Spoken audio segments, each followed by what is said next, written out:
The wave of violence in Israel has the country on high alert. It seems to be growing worse. U.S. Secretary of State John Kerry says he's working to try and calm the tension. He promises travel soon to the region. There have been more than 20 attacks by Palestinians on Israeli civilians just in the past 2 weeks. 4 more on Tuesday after Palestinian groups declared a day of rage. 2 happened in the central Israeli city of Ra'anana and 2 more in the capital of Jerusalem, one of which was caught on camera. It's graphic and disturbing. Surveillance footage here shows a Palestinian man slamming his car at full speed into a group of Israelis waiting at a bus stop. He gets out and starts slashing them with a machete. One person was killed and several others injured before police shot and killed the knife-wielding attacker. CBS Radio News correspondent Dan Raviv joins us from Washington. Can you talk a little bit about the escalation in these attacks and retaliation, by the way, by Israel?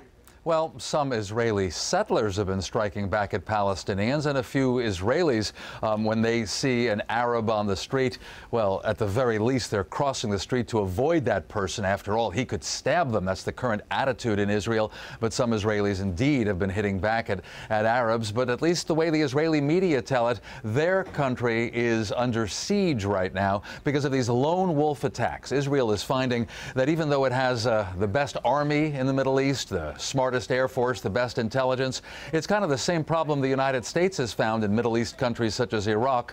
You can have all that, but you can't stop lone wolf attackers. You can't stop individual terrorists. And so you get scenes in Israel, which is usually, you know, a very modern, go-go economy kind of country. And instead now you have police everywhere, Israelis fearing for their lives, attacks, wounded people, as you see at bus stops. The Palestinians, of course, say they haven't had enough attention for their basic problem: no progress toward an independent country with sovereignty and self-respect.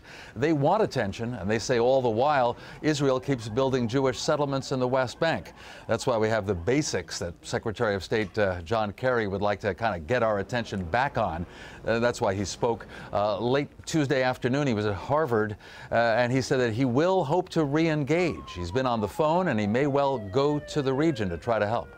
Meanwhile, we know that the Israeli military is blamed for an airstrike that killed a Palestinian woman who happened to be pregnant and had her toddler daughter there.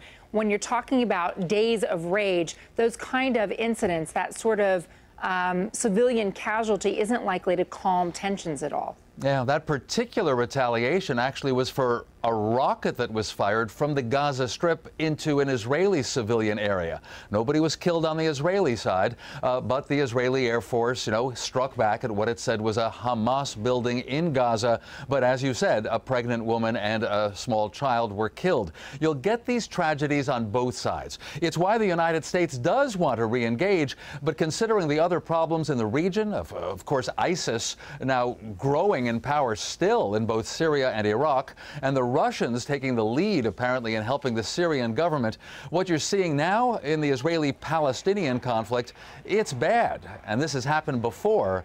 But I don't see any window toward progress because the whole Middle East right now is really on fire with a lot of problems. And I'd say the United States has its hands full in confronting them all. So Mahmoud Abbas coming to the United Nations and saying, hey, we're no longer going to abide by the agreements we've made with Israel in the past, seems to have been at least a turning point for some of these lone wolves carrying out their attacks. To have the Secretary of State saying, hey, I'm hoping to intervene and calm tensions, is there really any optimism with Washington insiders who deal with this? Well, Contessa, there are ways to kind of tamp down the violence and the anger. You hope for at least a few quiet days, and if that could happen, then people wouldn't be so angry and you wouldn't have this cycle continuing. But for now, it is. Now, here's what the United States possibly could do.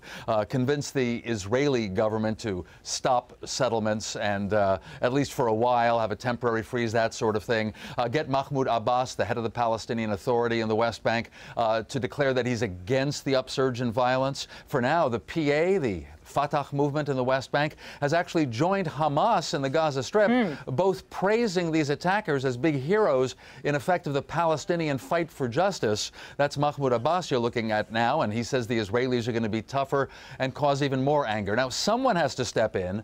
The UN tries to help. European mediators try to help. It looks like there's a role for the U.S. in at least trying to reduce the current chaos and rage. Dan Raviv, thank you.